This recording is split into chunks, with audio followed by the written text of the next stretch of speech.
మా సోదరులకి ప్రజారాజ్యం ప్రచారం కానీ మొదలెచ్చాం మేము.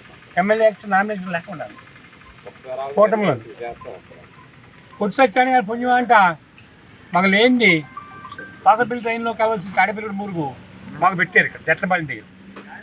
అది మాకు విపరీతమైన నష్టం కలుగుతుంది. ఆ విధంగా ఎమ్మెల్యే దృష్టిలో పెట్టాం, అందరం కూటమి నాయకులు దృష్టిలో పెట్టినప్పుడు ప్రచారంలో వచ్చినప్పుడు ఇక్కడ ఊరి చివరి మొదలెట్టాం. మా అన్నయ్య ఊరు ముందు రాకుండానే నన్ను ఎమ్మెల్యే కాకముందే బక్రీద్ టైను రైతులు అంటాడు. బక్రీద్ టైను చేస్తాం, రోడ్డు చేస్తాం అన్నాడు. బక్రీద్ టైన్ ఈ సంవత్సరం లేదు, ఇది మనకి శాంక్షన్ అంటే ఉంది కానీ వచ్చే సంవత్సరంలో ఉంది ప్రభుత్వ లెక్కల్లో. మరి ఎమ్మెల్యే గారు అత్యంత శ్రద్ధతోటి అది వచ్చే సంవత్సరానికి ఈ సంవత్సరంతో ప్రభుత్వంలో మాట్లాడి మంత్రులతో మాట్లాడి ఈ సంవత్సరం పెట్టించారు. మరి అలాగే రోడ్డు విషయంలో 18 సంవత్సరాల తర్వాత మాకు కేపేట పని నుంచి రోడ్డు పడ్డది. 18 సంవత్సరాల తర్వాత ఆయన ఇచ్చిన మాటలన్నీ కూడా ఆయన మేము అడుగుతాం తప్పితే ఈ నియోజకవర్గంలో మా గ్రామం కానీ ప్రతి ఊరు ఆయన తెలుసున్నదే, ఆయన తెలియదు ఏమీ లేదు. ఆయన కొత్త రాజకీయ నాయకుడు కాదు. 81 కాడి నుంచి ఆయన మేము అందరం కలిసి పని చేసిన వాళ్ళమే. ప్రతి గ్రామం తెలుసు, అన్నీ తెలుసు. ఆయన మున్సిపల్ చైర్మన్గా చేశారు, అనుభవం ఉంది. అంతకుముందు రాజకీయ అనుభవం ఉంది. మరలా ఇప్పుడు ఎమ్మెల్యేగా మరి అత్యంత ప్రతిష్టాకరంగా ఉన్నత స్థితిలో గ్రాంట్ల విషయంలో పవన్ కళ్యాణ్ గారు కానీ ముఖ్యమంత్రి గారి దగ్గర కానీ విపరీతంగా తెస్తారు.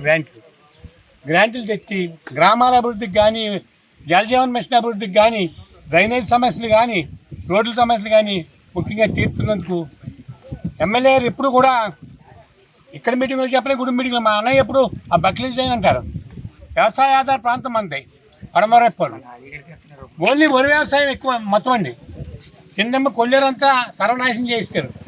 మీకు ధర్మరాజు గారు చెప్తున్నాం, పెద్ద నాయకులు అక్కడేమో చెరువులు తవ్విచ్చేసి మినిస్టర్లు ఎమ్మెల్యేలు కొల్లేరుని సర్వ బస్తు పట్టించేశారు. ఈ వ్యవస్థ వెళ్లకుండా, నీరు వెళ్లకుండా మరి తోటి సర్వనాశనం అయిపోయి ఈ విధంగా ఉంది. ఇదంతా వేరే చెరువులకు పనికిరాదు. ఇది కొన్ని చెరువులు తోకుందారంటే చెరువుల ప్రాంతంగా ఇదంతాను వరి. ఈ వరిసాయ వ్యవసాయం మాకు డెల్టాలోను పడవ విప్పారు. మా చిన్నప్పుడు జల్లు విప్పారు అనేవారండి. కాంటూరు మరి 50 కాంటూరు కింద అంటారు కానీ మా ఊరు కానించి కాంటూరు బయలుదేరినట్టు మన దురదృష్టం. చిన్నడాము ఉంది ఇక్కడ. మౌలిపాడికి మాకు ఊరికి లెవెల్కి ఎంత తేడా ఉందో చూడండి. కాంటూరు ఇక్కడ స్టార్ట్ అయిపోయినట్టు మాకు దౌర్భాగ్యం అండి. ఇక్కడి నుంచే మొలక మొదలైపోతుంది. మరి శాసనసభ్యులు వారు సోదరులు ఎమ్మెల్యే గారు బక్రీద్ టైన్ ప్రతిష్టాత్మకంగా చేసు నిర్మించినందుకు ఈ తవ్వు మురళీకృష్ణ గారు డీసీ ప్రెసిడెంట్గా తవ్వుతున్నారు. ఆయన ఇంతకు ముందు కూడా ప్రశ్నించేశారు. మీరు చాలా ప్రతిష్టాత్మకంగా మీరు మిషన్ దొరకలేదని మేము నమ్మం. మీకు అంతా అనుభవం లోగడ చేశారు, మరలా చేస్తారు. మిషన్లు ఎక్కడ చోట మీరు తెచ్చేయగలరు. మీరు చాలా ప్రతిష్టాకరంగా మీ వర్షం రాకుండా తవ్వుతేనే ఇక్కడ న్యాయం జరుగుద్ది. వర్షంలో కానీ మీరు లేకపోతే కాలం వచ్చే తవ్వు పని చేస్తే మాత్రం ఇక్కడ ఎమ్మెల్యే చేసిన కృషికి నష్టం జరుగుద్ది మాకు.